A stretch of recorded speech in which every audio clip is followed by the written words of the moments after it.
Okay, now we're doing the review for section 5-1, and we're given f of x equals x cubed plus kx, where k is a constant, and we've got to discuss the number of local extrema and the shape of the graph of f if k is greater than 0.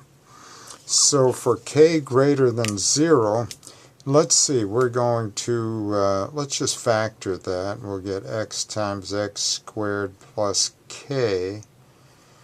And there's one 0, and that's at x equals 0. This factor here will never be 0.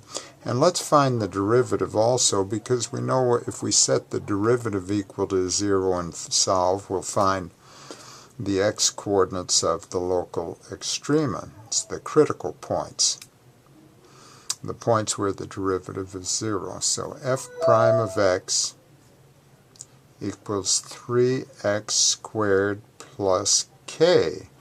But this will never be 0 because k is positive. So all we can say is that there is a y-intercept at, or an x-intercept, I beg your pardon, at the origin, which will also be the y-intercept.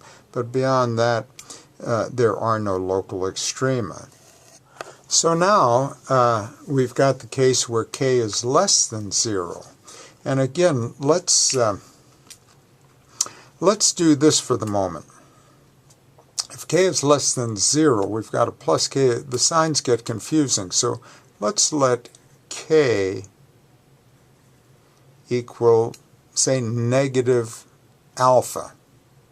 So k is less than 0 where alpha is greater than 0. So now we're guaranteed that k is a negative number, because a negative times a positive is negative. And also, let's take the derivative of f, and we get f prime of x equals 3x squared plus k. And, well, let's keep going with that, which equals 3x squared minus alpha.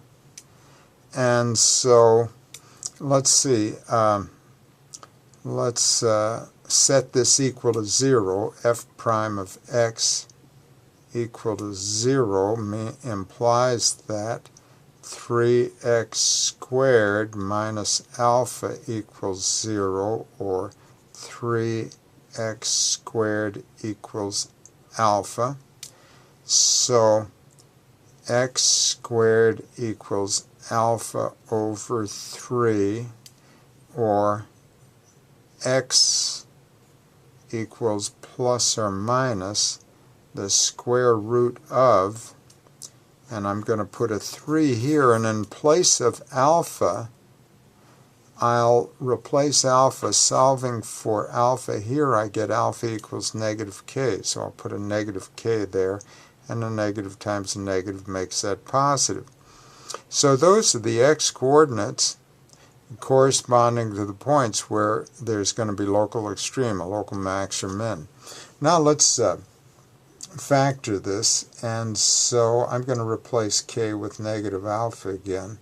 And so we've got x times x squared minus, in place of k, well, plus k, but now I'll replace k with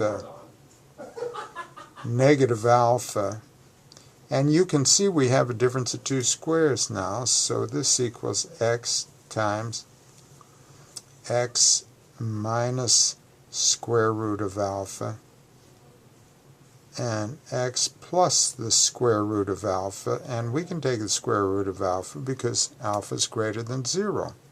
So now there's going to be 3 zeros. So let's just do a graph of that. X, y. And so we're going to have a 0 at the square root of alpha minus the square root of alpha, because that'll take that to 0, this will take that to 0, and we're going to have a 0 at 0. Also, the right-hand behavior is positive since the coefficient on x cubed is positive. And so let's graph that, and it's going to go this way and that way and down. So consequently, the tangent line here will be horizontal. Here it will be horizontal. We've got a valley here. And what's the x-coordinate for that? Why, it's going to be the square root of minus k over 3 and 0. So that's the y-coordinate. So we've got that right here for the x-coordinate relative to this local extrema, the critical point. So we've got critical points at plus or minus the square root of negative k over 3. This will be negative the square root of negative k over 3, 0. And that negative, there's no way you can say this negative times that's a positive. That's not true. You've got this thing bounded by this square root symbol. But anyhow, we found the critical points. We found how it influenced the graph. And we're done with that. Now we're doing the case where k equals 0. If k equals 0, this term disappears, and we have f of x equals x cubed, and you know what that looks like. It is. And there's an inflection point right here at 0, and f prime of x equals 3x squared, and f prime of x equals 0 at x equals 0. So x equals 0 is a critical point because the derivative of f of x equals 0 at that point, but it's not a max or min. It's not a local max or min. So critical points are not necessarily locations of local max or mins. They are points where x-coordinates where the derivative equals 0 for that value of x. So we're done. By the way, there are no local maxes or mins here.